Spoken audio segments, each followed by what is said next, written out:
Bonjour à tous et bonjour à toutes. Bienvenue dans Face à Michel Onfray sur CNews et sur Europe 1. Bonjour Michel. Bonjour Laurence. Et tout d'abord, félicitations car notre émission rencontre un vrai succès d'audience tant à la télé, sur CNews, que sur Europe 1. Donc on remercie nos auditeurs et nos téléspectateurs. Oui, absolument. Ils nous le disent souvent. Je trouve Ouais. adorable tous les gens qui nous arrêtent. Enfin, moi qui m'arrête. Il y a des gens antipathiques, mais il y a beaucoup de gens sympathiques.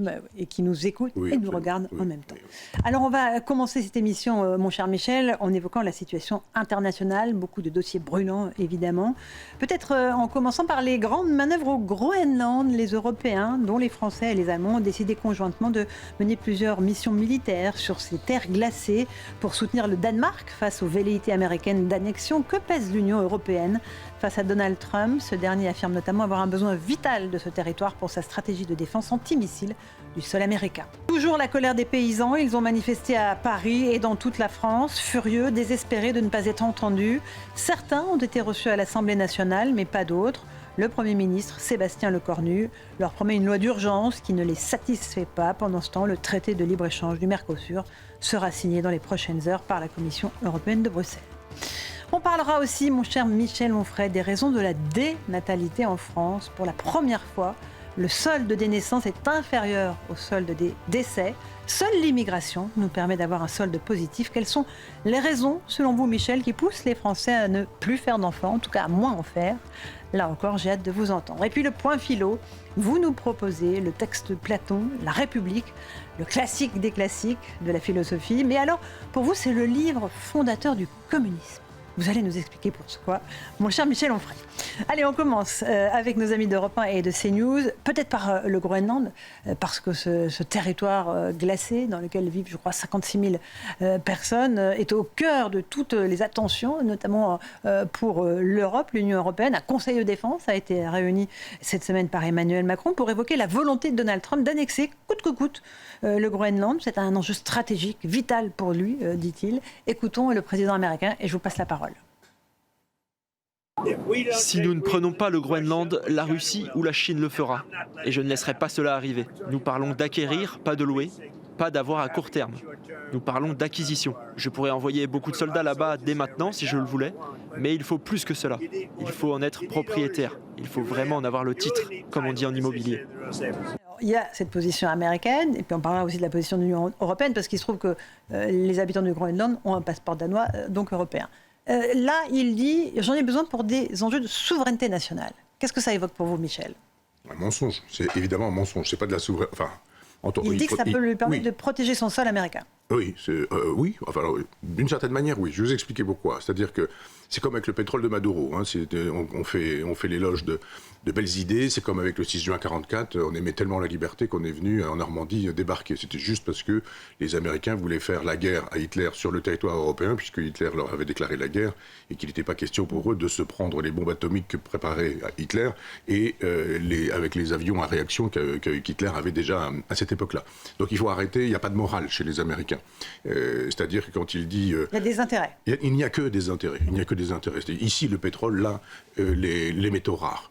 Les métaux rares, c'est quoi? C'est ce qui permet d'utiliser nos téléphones, nos iPhones, nos ordinateurs, etc., etc. Ce sont des conducteurs qui permettent des vitesses de propagation qui sont plus grandes que d'autres conducteurs.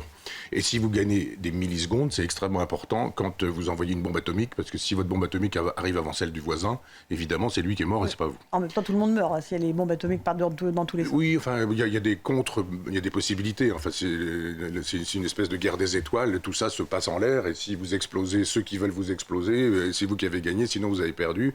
Et si vous avez perdu, il y en a un qui ne sera pas explosé, il y a l'autre qui sera explosé. Donc en ce sens, il a raison, il a besoin de métaux lourds qui sont le privilège aujourd'hui des Chinois. C'est ça qu'il faut savoir. C'est-à-dire, quand tu dis les Chinois, les Russes, etc., vous allez faire un petit tour au Groenland, ce que j'aimerais d'ailleurs faire, mais vous allez y faire un tour, et vous n'y voyez ni Russes ni Chinois, pas plus que d'autres, si vous voulez. Ils ne sont pas juste là. Il y a une base militaire, c'est Tulé, et elle est américaine. Il n'y a pas une base russe, il n'y a pas une base chinoise.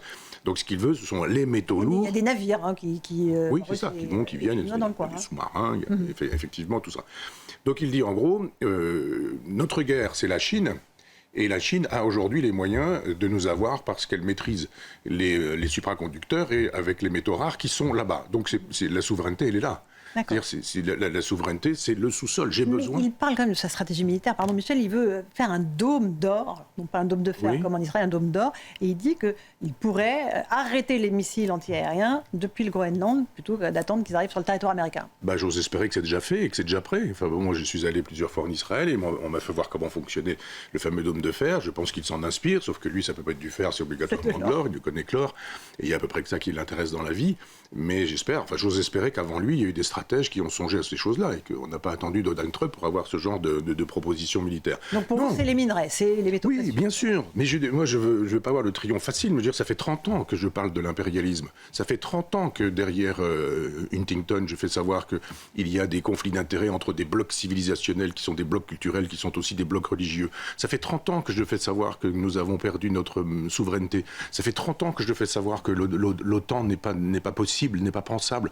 On ne peut pas déléguer. Je suis un gaulliste intégriste, en ce sens, intégral et intégriste. On ne peut pas déléguer. C'est-à-dire tous les gens qui divorcent se sont aimés un jour. Tous les gens qui se crêpent le chignon, qui se détruisent, qui s'insultent, qui se ravagent, qui font des faux témoignages un jour, ils se sont mariés, ils se sont dit leur amour pour la vie. Donc je connais un peu la nature humaine, j'ai l'âge qui me permet de connaître un peu ça. Et on n'est jamais très sûr que ces amis d'aujourd'hui ne soient pas nos ennemis de demain. Et d'ailleurs, nos ennemis de demain sont souvent nos amis de la veille. C'est passé un truc, on ne sait pas pourquoi, etc. C'est pourquoi le général de Gaulle ne voulait pas de l'OTAN. Il ne voulait pas qu'on puisse dire « nous vous donnons le soin de notre propre défense ». Il ne voulait pas qu'on soit dans le conseil intégré, dans le cœur du réacteur. Il ne voulait pas que le sous-marin nucléaire français lanceur d'engins, ce soit le président des États-Unis qui dispose du bouton rouge, du bouton final. C'est là qu'est le problème. C'est-à-dire que là, qu'est-ce que vous voulez qu'on fasse avec le Groenland ? On voit l'impéritie de la fin de la souveraineté et du souverainisme. Moi, je me suis fait traiter de tous les noms depuis des années parce que je parle de la souveraineté. C'est ça, la souveraineté. C'est la possibilité de dire je dispose de mon propre territoire et c'est moi qui décide. L'OTAN a décidé qu'effectivement, quiconque attaquait un des pays de l'OTAN, c'est-à-dire le Danemark, même si la relation entre Danemark et Groenland est particulière, mais si vous attaquez l'un des pays de l'OTAN, la totalité de l'OTAN réagit. Oui. Bon.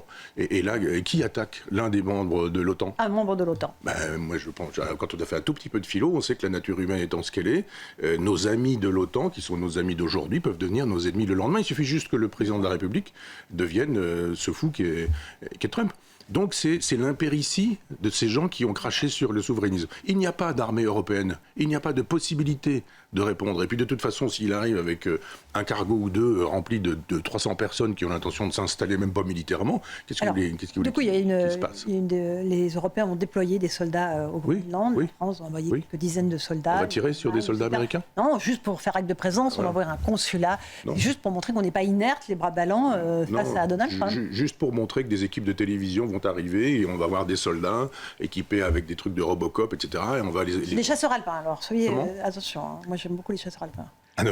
Mais non, on a une armée française qui est formidable et qui est humiliée. Elle est humiliée parce qu'on ne lui donne pas d'argent, elle est humiliée parce qu'on a humilié le général de Villiers quand il a fait savoir que nous avions besoin d'une défense. Et nous avions, et nous avons, et nous aurons, enfin, pour ce qu'il y aura à défendre, mais je dirais, nous aurions bien besoin d'une défense. Nous aurions besoin de prisons, nous aurions besoin d'écoles, nous aurions besoin d'hôpitaux. Oui, mais ça fait 30 ans que je le dis et ça fait 30 ans qu'on nous dit l'Europe, l'Europe, l'Europe. Donnons de l'argent à l'Europe et l'Europe... Comme des cabris sur leur chaise. Oui. Et on va écouter Pierre de Villiers. On donne de l'argent à l'Europe qui redistribue à des pays. C'est-à-dire nous n'avons pas l'argent que d'autres pays européens ont. Tant mieux s'il y a des autoroutes au Portugal, tant mieux s'il y a des hôpitaux en Roumanie, mais si nous n'avons pas, nous, d'autoroutes, si nous n'avons pas, nous, d'hôpitaux, ça pose quand même un problème. D'où le retour au général de Gaulle à la souveraineté nationale et la possibilité de décider de sa politique intérieure, étrangère, militaire. On écoute juste le général Pierre de Villiers, il était notre invité cette semaine. Lui, il compare évidemment la réaction faible des Européens face à Donald Trump. Un pays qui attaque un autre pays de l'OTAN, on déclenche l'article 5 et tous les autres pays sont chargés de protéger celui qui est menacé. Donc ça voudrait dire qu'on déclencherait l'article 5 face aux États-Unis qui fournissent plus de 50% des crédits de l'OTAN et l'OTAN, c'est les États-Unis. Donc c'est impossible. Deuxième remarque, je ne vois pas l'intérêt pour le président Trump de faire une action militaire là où il pourrait arriver sans difficulté majeure. Il a déjà une base, je ne vois pas qu'il y ait des troupes suffisamment costauds pour résister à une quelconque arrivée, donc il va chercher à dealer. Là, on est dans la phase de deal, c'est un dealer professionnel, rapport de force. Donc, et la troisième remarque, c'est que, quitte à ce que ce pays soit contrôlé par quelqu'un, je préfère à titre personnel que ce soit les États-Unis plutôt que la Russie ou la Chine. On est en face à Michel Onfray sur CNews et sur Europe 1. Michel, on vient d'entendre le général Pierre de Villiers. Vous n'êtes pas d'accord avec lui? Est-ce que ce n'est pas mieux que ce soit les Américains qui prennent le Groenland plutôt que les Russes? Qui, d'après vous, je préfère? Les Inuits. Oui, d'abord les Inuits et ensuite les Danois. Oui. C'est quand même sidérant de continuer à dire que l'OTAN est morte, mais que finalement, il faut toujours faire confiance aux États-Unis. Je veux dire, les pays européens qui ont acheté des avions américains, ils n'ont l'autorisation de bombarder que si les États-Unis le leur donnent. Mais comment peut-on accepter d'acheter des avions américains quand on est prétendument européen, quand on est polonais en l'occurrence, s'il faut parler précisément, quand on est allemand? C'est-à-dire qu'on a des avions pour une défense nationale, voire pour une défense européenne, et on dit aux États-Unis, est-ce que vous nous autorisez à utiliser nos avions? Donc voilà, non, je ne suis pas d'accord avec cette idée qu'il faudrait choisir entre les Russes ou les Américains. Enfin, je n'entrerai pas dans le détail, je ne vais pas commenter, mais je veux dire que moi, j'ai jamais choisi les Américains. Et on peut dire, mais il y a une relation entre le Danemark et puis le Groenland. Et moi, je suis allé au pôle Nord pour les 80 ans de mon père, quand mon père était au voyage agricole. Et je lui avais dit un jour, si tu avais un voyage à faire gratuitement, où est-ce que tu irais? Il m'avait répondu au pôle Nord. Et donc, on est allé en terre de Baffin pour ses 80 ans. J'avais d'ailleurs déjà dénoncé tout ce qui se passait, le colonialisme américain sur les terres inuites. J'ai vu, moi, un Inuit pleurer quand il a raconté qu'on l'avait monté au nord, parce qu'effectivement, déjà, il fallait préparer la guerre avec les Russes, avec l'Union soviétique, et que quand on les a montés au nord et qu'on leur a donné leurs chiens, évidemment, quand la calotte glaciaire fait 20 mètres, vous ne pouvez pas creuser, vous ne pouvez pas chercher du poisson, vous ne pouvez pas manger de phoque, vous ne pouvez pas manger. Donc ils sont redescendus et les Américains les ont remontés et ont empalé leurs chiens de traîneau. D'accord. Il a pleuré, ce monsieur, en présence de mon père. Il y avait deux paysans, un paysan de la mer et mon père, un paysan de la terre. Ils étaient là tous les deux, avec des larmes aux yeux. Et mon père a dit, c'est comme nous, à la Libération. Donc ces gens savent ce que sont les États-Unis, la destruction que les États-Unis fabriquent en permanence dès qu'il s'agit d'aller chercher du pétrole, etc. D'ailleurs, l'Irak, la Libye, le Koweït, enfin toutes ces choses-là s'expliquent avec le pétrole. Là, pour le coup, ce sont les métaux rares. Donc d'abord le peuple inuit. Même s'il y a eu des Vikings, et que je ne descends pas d'Inuit, mais je descends de Vikings, mais même s'il y a eu une longue histoire. Simplement, il y a une tradition inuite. Et cette tradition-là, il faut la respecter. Et c'est en relation avec les monarchies qui, la plupart du temps, sont beaucoup plus tolérantes, parce qu'elles sont plus fédéralistes, au sens de la Révolution française. Hein. C'est-à-dire qu'il peut y avoir des régions et des indépendances particulières, parce que vous avez un roi. C'était la thèse de Maurras, c'est pas forcément la mienne, j'enlève le forcément parce que je ne suis pas ni maurassien, ni monarchiste, ni royaliste, mais je pense simplement qu'avec un pouvoir fort, général de Gaulle, on avait la possibilité, c'était ce que souhaitait le dernier général, c'est-à-dire d'avoir une Europe fédérale, mais pas du tout, une France fédérale, je veux dire, mais pas du tout avec des autonomies telles qu'on détruirait la nation. Non, on construit une nation avec des identités fortes, et il y a des identités fortes, c'est une sous-préfecture, c'est une préfecture, le Groenland. On devrait pouvoir dire, mais on va préserver nos minorités. Ils ont une pêche, ils ont des métaux rares, ils ont presque même une possibilité d'indépendance. Et donc, je suis très attentif, moi, à tout ce qui se passe. À la possibilité d'avoir des indépendances particulières, mais on demande juste au peuple. Bien sûr. C'est la même chose en Nouvelle-Calédonie. Vous demandez au peuple. Si le peuple dit on veut l'indépendance, on lui donne. Ou en Martinique, ou en Guadeloupe, ou etc. Ou en Corse, ou en Normandie, si l'on veut. Et puis le peuple dit ce qu'il veut. C'est ça le gaullisme. C'est le peuple qui décide. Vous avez aussi vous êtes remémoré un épisode qui remonte à 1941 et qui nous mettait aux prises aux États-Unis déjà à propos du territoire de Saint-Pierre-et-Miquelon. Oui. Rappelez-nous ce qu'avait dit à l'époque le général de Gaulle. C'est formidable, je crois que j'ai lu ça dans le Figaro, et donc j'ai découvert... Par l'essayiste Raphaël Lorca. Oui, j'ai découvert cet épisode, et effectivement, il y avait ici la possibilité d'une espèce de grande oreille qui écoutait, et alors, est-ce que cette grande oreille était pétiniste, ou est-ce que c'était la France libre? Et donc, Saint-Pierre-et-Miquelon, c'est évidemment tout petit. Et les Américains ont dit, bon, nous, on va faire le nécessaire, et on va tromper Saint-Pierre-et-Miquelon, et le général de Gaulle dit, pas du tout. Alors, et il dit... on est en 41. Oui, et donc j'envoie les sous-marins de la France libre. Et là, l'Amérique, toujours méprisante, hein, toujours, et qui plus est que le général de Gaulle. Parce qu'il n'est pas chef d'État, il n'a rien là. Pardon, non, oui, mais enfin, mystiquement, il porte la résistance nationale. Il est l'honneur de la France. Et comment? Toujours. Mais oui, bien sûr. Et le général de Gaulle dit, nous envoyons nos bâtiments. Et alors, ça met un certain temps pour traverser l'Atlantique. Et on lui fait savoir, on lui pose la question, on lui dit mais alors si les États-Unis interviennent quand même, il va se passer quoi ? Malheureusement, nous serons obligés de tirer. Voilà. Qu'est-ce qui s'est passé ? Les Américains ont compris qu'il aurait tiré.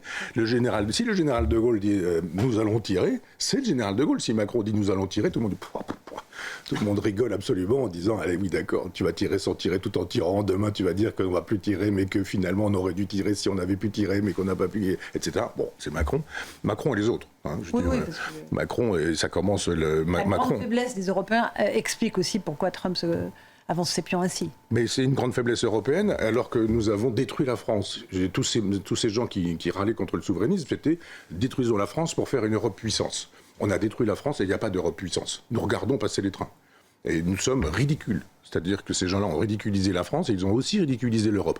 C'est-à-dire ça ressemble à quoi cette Europe aujourd'hui qui prétend, avec un Macron qui dit je suis chef de l'Europe, qui lui aussi danse sur son siège en disant Europe, et qui nous dit quand il y aura la paix, faites la paix en Ukraine, mais quand il y aura la paix, on mettra quelques soldats, parce que tout de même...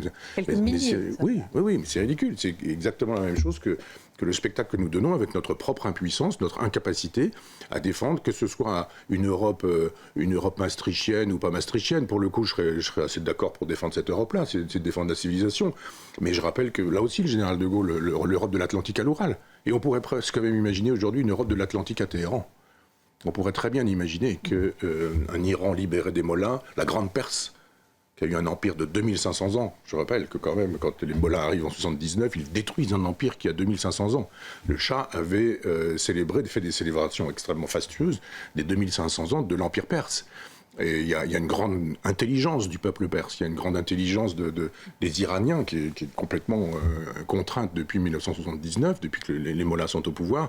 Mais il y aurait, par le conditionnel, mais il y aurait la possibilité pour la France, dans une logique européenne, mais pas du tout une Europe maastrichtienne, une Europe des nations, de repenser, y compris avec la Turquie. Moi je le dis depuis très longtemps, il y avait eu un excellent discours de Nicolas Sarkozy peu après qu'il eût été élu, où il disait la Méditerranée, le Nord, le Sud, etc. J'ai eu l'occasion de rencontrer Nicolas Sarkozy pour Philosophie Magazine, et on avait parlé de ça. Je dis, mais ce discours, il y avait peut-être du Henri Guénaud derrière, d'ailleurs. Et ils ont fait ça ensemble, évidemment. Mais je me disais, il y avait une perspective civilisationnelle là. On proposait à la Turquie, non pas d'entrer dans l'Europe, j'étais contre. Et c'est comme ça que mon amitié avec Philippe de Villiers a commencé, c'est-à-dire sur la question du refus de faire entrer la Turquie en Europe, en disant, on fait une Europe des nations qui serait une Europe civilisationnelle, et on demande à des pays qui, à l'époque, se réclamaient encore d'Atatürk, je parle de la Turquie, c'est-à-dire de la laïcité.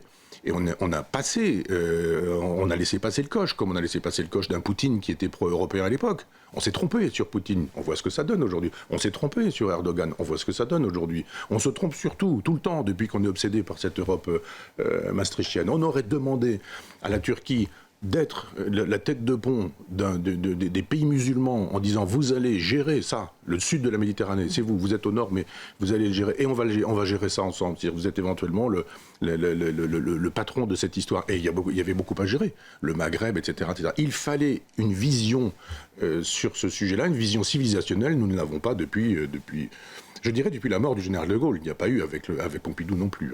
On est dans Face à Michel Onfray sur CNews et sur Europe 1. Évoquons cette révolution en cours en Iran.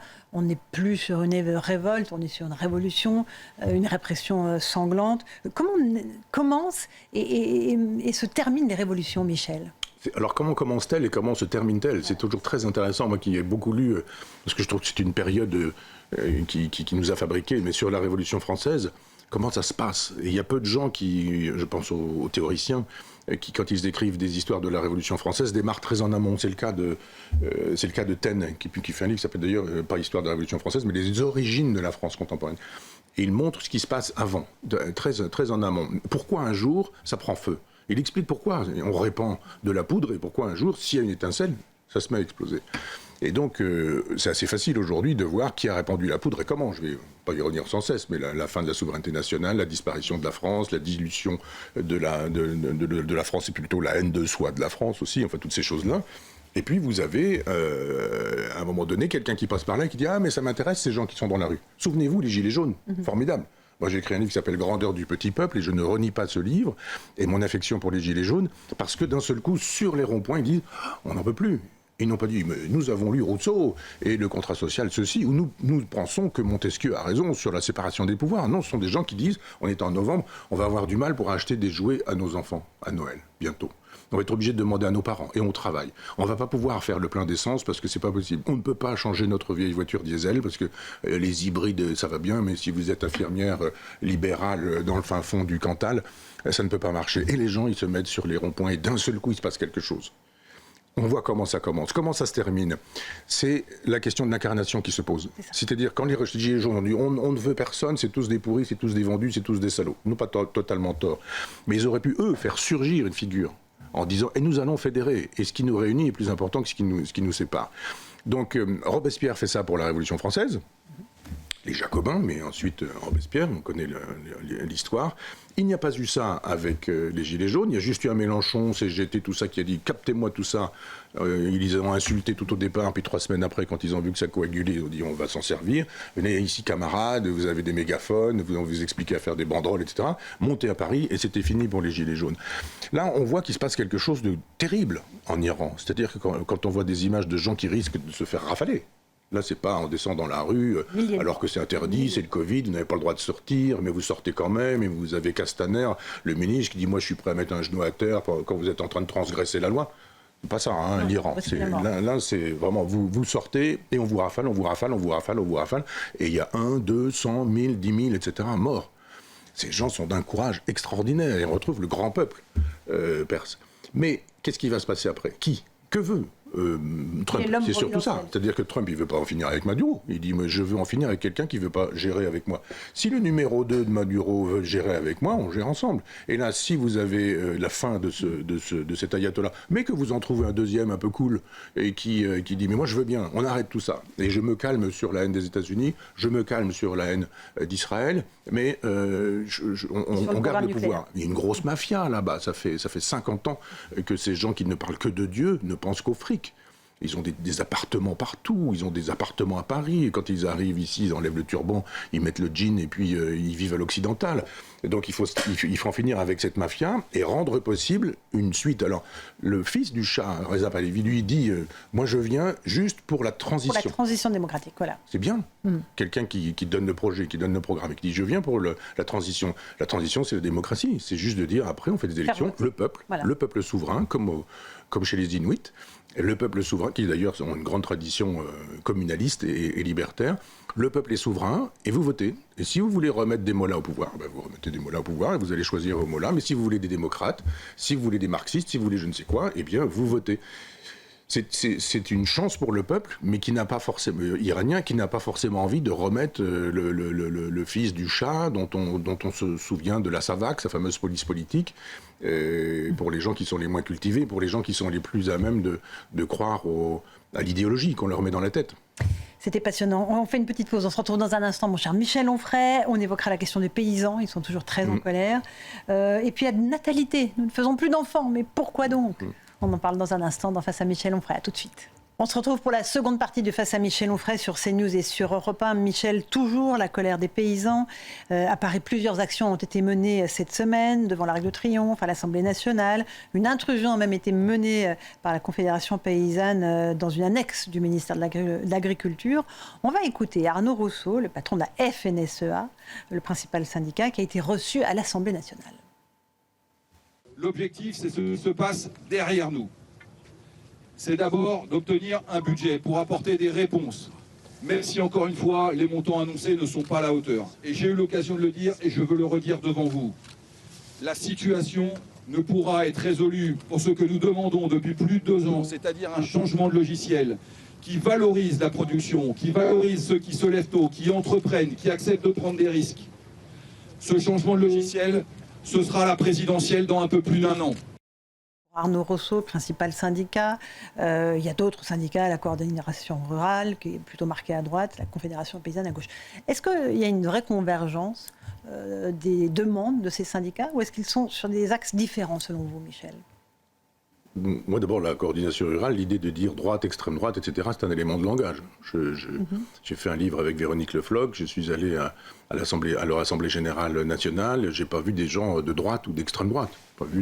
J'ai vu des gens qui défendent qui défendent leur terre, leur métier, leur tradition, leur paysage, leur production, et qui défendent un mode de vie qui est incroyable. C'est-à-dire des gens qui veulent bien travailler 12 heures par jour, tous les jours, sans jamais prendre de vacances, qui ne se prennent pas de salaire, etc., etc. Donc si dire on aimerait bien juste vivre de notre travail, c'est être de droite, voire d'extrême droite, moi, je crois qu'on fait des concessions sémantiques aux gens qui veulent absolument faire de la coordination rurale un genre de syndicat de droite, d'extrême droite, ou je ne sais quoi. Alors à ce moment-là, parlons de la FNSEA, expliquons que le patron de la FNSEA est quand même quelqu'un qui gagne beaucoup, beaucoup d'argent et qui a personnellement très intérêt à ce que le Mercosur puisse exister. À ce moment-là, effectivement, on dira qu'il y a une lutte des classes parmi les syndicats paysans. Et cette lutte des classes, elle permet à M. Rousseau et aux siens d'arriver avec des tracteurs en file indienne qui roulent dans Paris et qui s'installent juste à côté de l'Assemblée nationale, devant, on fait des belles images, et puis on laisse passer les voitures, les autres. Communication. Communication de M. Lecornu, très malin, très finaud. Il laissera un nom, je ne sais pas où dans l'histoire, mais du moins sur la finasserie un peu normande. Je peux me permettre ce genre de trait d'esprit. Oui, cette espèce de façon un peu de bricoler les trucs, peut-être bac oui, peut-être bac non. Même si j'aurais des choses à dire sur le peut-être bac oui, peut-être bac non, qui n'est pas du tout un art de ne pas décider, mais de dire, à l'origine, ce qu'on appelait la querelle chez les Normands, de dire expliquez-moi, vous expliquez-moi, puis après je vais décider peut-être bac oui, peut-être bac non. Mais les origines du en même temps? Oui, non, sûrement pas. Non, mais c'est très exactement le contraire. Si vous oubliez l'explication du peut-être bac oui, peut-être bac non, vous ne comprenez pas. C'est peut-être ben oui, peut-être ben non. Quand j'aurai décidé, j'aurai décidé. Et quand vous m'aurez entendu me décider, vous ne me ferez pas revenir sur ma position. Simplement, j'ai besoin d'écouter, d'entendre, de voir un peu tout ce qui se passe. Et donc, M. Lecornu, très normand en ce sens, il dit... Il y a des images. On gouverne beaucoup avec les images quand on ne gouverne plus. Quand on n'a plus de souveraineté, quand il reste 15 mois au pouvoir et qu'il faut absolument protéger le chef de l'État, puisque le projet, c'est pas de sortir la France de son marasme, c'est de permettre à Emmanuel Macron d'aller sans encombre jusqu'au bout. Donc il est le Premier ministre de ce genre de choses. Donc il dit, mais les paysans, nous les recevons. Mais ils sont là, regarde, ils sont fort sympathiques, mais on va même pouvoir aller les voir. Et nous avons Madame Pivet là qui sort. Il y a le Pivet, la présidente de l'Assemblée nationale. Qui dit on va se parler, on va se causer, et puis voilà. Puis après après tout le monde va. Ça avait été beaucoup plus honnêtement chahuté quand c'était la coordination rurale. Elle avait été huée. Ah oui. On lui avait demandé sa démission. Donc c'est plus difficile d'engager le dialogue avec des gens qui vous. Mais il y a juste des gens qui ont compris ce qu'était vraiment l'avenir. C'est-à-dire c'est la peine de mort. Le Mercosur va avoir raison. Il va être signé. Donc c'est fini. Oui, bien sûr, mais c'est pas le Mercosur, là, il est même pas en mais c'est l'avenir des pays. De toute façon, c'est l'avenir de la paysannerie qui est en jeu. Et lui, et la FNSEA, ça ne gêne pas. Ils ont des chèques de l'Europe, ça fonctionne bien, ils font du business, etc. Bon, c'est pas la même idéologie. Moi, je rappelle quand même que le 28 décembre dernier, il y a des policiers. Dieu sait si je les défends les policiers, mais là, je ne le défends pas. Ce policier qui a mis en joue un agriculteur dans son tracteur avec un revolver, avec un pistolet, pardon. Pistolet. Il est comme ça. En région, c'est ça je crois que c'est à Auch, ou enfin je ne sais pas, mais enfin dans le sud de la France. C'était la gendarmerie, c'est juste pour ça. Vous êtes sûr, il était en civil, hein. Enfin, peu importe. Okay. Toujours est-il que quand j'ai reçu cette image, je me suis dit, mais c'est quand même terrible qu'aujourd'hui on puisse Pardon ? Le peuple contre le peuple. Oui, mais il y a des ordres qui sont donnés, je pense. Hein. Et puis j'ai vu, là, il y a encore cette semaine, alors là, je ne sais pas si ce sont des gendarmes, oui, probablement des gendarmes, puisqu'apparemment ils avaient des matraques, ils ont cogné ils ont détruit des vitres de tracteurs pour pouvoir rentrer dans les tracteurs. C'est-à-dire, il y a ceux qui disent, je te menace avec un pistolet, et le coup peut partir. Il a fait quoi, le paysan ? Et puis, les autres à qui on dit, mettez-vous en file indienne, il n'y a pas de problème, la présidente va vous recevoir, les caméras sont bien là, on y va, oui, nous allons faire une séance, et pendant la séance, il va se passer... Vous avez raison, c'était bien un policier, Michel. Pardon ? C'était bien un policier que vous évoquiez. Oui, il était en civil. Hein. Oui, et donc, j'ai vu cette image, je pense même qu'ils étaient deux, mais cette image m'a sidéré. Après, il y a l'intelligence artificielle, on se dit, est-ce que ça a vraiment eu lieu ou pas ? Ça a eu lieu, oui, mais... Un tout petit mot de politique, parce qu'il y a eu 2 motions de censure à l'Assemblée nationale, une par LFI, une par le RN, à propos de ce Mercosur, pour tenter de renverser le gouvernement sur cette question de traité du Mercosur qui sera signé là dans les prochaines heures. Écoutez la réponse de Sébastien Lecornu, normand, qui dénonce cette opposition de façade. Écoutez-le. Ah oui. Au fond, on n'a pas besoin de compétiteurs, on vous a déjà... On a ces tentatives de sabotage interne en permanence et vous agissez, mesdames et messieurs les députés, tels des tireurs couchés en tirant dans le dos de l'exécutif au moment même où nous devons affronter justement des dérèglements internationaux. Donc, c'est votre droit le plus légitime de déposer cette motion de censure. C'est une démocratie et nous le respectons. Néanmoins, vous devez vous aussi prendre vos responsabilités et voir qu'en ce moment même, déposer des motions de censure, interroger la stabilité du pays, ralentir encore davantage les procédures budgétaires, tout cela a un impact et malheureusement, il sera payé par le peuple français. Alors, voilà pour Sébastien Lecornu. Qu'est-ce que vous en pensez, Michel Onfray ? Du vent, du vent. Tout ça est écrit. Moi, je me répète vraiment beaucoup, mais je veux dire, c'est l'Europe qui décide, c'est pas la France. Et même le président de la République dit je défends le Mercosur, puis après, ça risque de m'exploser entre les mains, donc je dis je n'irai pas signer. Mais ça a lieu quand même. Et puis, qu'est-ce qui va se passer ? Rien, puisque la France n'a plus de souveraineté. D'ailleurs, Madame Mélanie, il faut arrêter de jouer du violon avec Madame Mélanie, de la flûte, du pipeau. C'est du pipeau, je préfère. Oui. Avec Madame Mélanie, parce qu'elle aussi, elle a voté pour... Elle a négocié, en fait. Ouais, elle a négocié. Elle a dit non dans un premier temps au Mercosur pour négocier la PAC. Oui. Ah oui. Elle était finaude. Oui, si on veut, mais enfin, c'est l'ensemble. Elle a défendu les intérêts de son pays. C'est l'ensemble qui... oui, on peut dire ça. Dans ce sens, on peut le dire ainsi. Ce que n'a pas fait Emmanuel Macron. Mais en même temps, quand vous négociez quoi ? Vous laissez passer beaucoup de choses. Donc vous allez négocier. Moi, je n'ai pas le détail de la négociation de Mme Mélanie. Je ne sais pas ce qu'elle a vendu, donné, bradé, pour obtenir quoi. Tous ces gens-là font de la politique politicienne, ils font ce qu'il faut pour garder leur électorat. Mais ça veut dire que on accepte le principe, on négocie, mais on accepte le principe. Il n'eût pas fallu accepter le principe du Mercosur. C'est la destruction de la position française. On est face à Michel Onfray sur CNews et sur Europe 1. Michel, un tout petit mot de ce Haut Commissariat à la diversité et au diaspora qui a fait beaucoup parler en début de semaine. Ce sont nos confrères de l'Opinion, qui est un journal très sérieux, très bien renseigné, qui a révélé cette volonté d'Emmanuel Macron, a priori, de créer ce haut commissariat. Entre-temps, le ministre des Affaires étrangères, Jean-Noël Barrot, a dit que c'était absolument faux, qu'il n'y avait jamais eu cette idée. Chacun se fera son opinion. En tout cas, il y avait cette idée de créer un haut commissariat à la diversité, au diaspora. Qu'est-ce que ça évoque pour vous, Michel Onfray ? La préparation de l'après-Macron par Macron. Un ballon d'essai. On essaie, parce que je ne peux pas imaginer qu'il y ait une grosse fake news comme ça pendant si longtemps et qu'immédiatement, quand la formation a été donnée, le chef de l'État n'ait pas fait savoir par un communiqué de l'Élysée. C'était facile de dire que c'était une fake news. Et voilà, on a donné des noms. Personne n'a dit parmi ces noms-là, mais moi je ne suis pas au courant, ah bon, je suis surpris, etc. etc. Après, on a vu Mme Rachida Dati dire, je ne suis pas au courant, moi, elle ne m'a rien dit, etc. Bon, élément de communication, on sentait bien que si on ne lui avait rien dit, c'est que ça n'existait pas et que c'était une façon d'avancer pour préparer le terrain qui aurait permis, et ça l'a permis d'ailleurs, de dire au chef de l'État après, ah non, mais c'est pas moi, j'ai rien dit. Mais on le sait bien, ça fait 10 ans qu'on le fréquente, hélas, et qu'il est capable de dire une chose, son contraire, et de dire qu'il n'a jamais dit ce qu'il avait dit précédemment. Donc s'il y a vraiment un haut commissariat, d'abord j'aime pas beaucoup ce haut commissariat, il y avait un haut commissariat aux questions juives pendant l'occupation. On n'a pas besoin de haut commissariat, mais si vraiment il veut faire des commissions, eh bien qu'il en fasse une. Je vais faire une plaisanterie, mais enfin, en termes de commission, il pourrait faire quelque chose qui permettrait de lutter contre l'antisémitisme. Ça, ce serait bien en France, de dire nous allons faire un haut commissariat à la lutte contre l'antisémitisme. Et là, pour le coup, là où il y a de l'antisémitisme, eh bien, on va le traquer, on va le montrer, et puis etc. etc.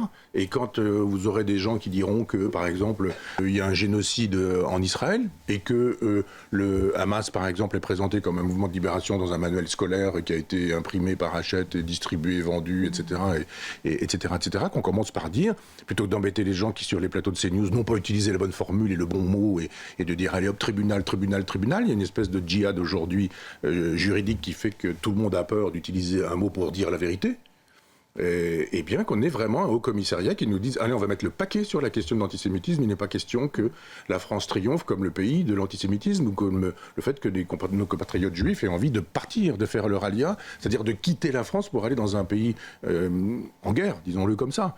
Là, vraiment, il y a urgence. Mais évidemment, il valait mieux plutôt imaginer que nos compatriotes antillais étaient en provenance d'une diaspora, au procédé d'une diaspora.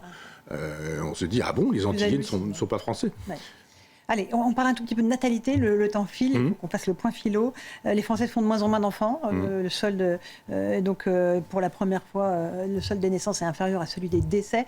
C'est seulement l'immigration qui nous permet d'avoir un solde positif. Qu'est-ce que ça vous inspire, Michel ? Pourquoi on ne fait plus d'enfants ? Alors, j'ai beaucoup entendu de gens qui nous disaient égoïsme, égocentrisme, réseaux sociaux, coût de l'appartement à Paris, etc., etc., etc. Et je crois que Pas dire que ces gens sont des imbéciles, mais vous savez, le sage montre le doigt et la lune et les imbéciles regardent le doigt, etc. Je veux bien qu'il y ait tout ça et je peux comprendre ce genre de choses. Simplement, on s'était proposé, vous et moi, dans cette émission, d'aborder philosophiquement les questions, d'essayer de le faire du moins, puisque c'est à moi qu'il en incombe.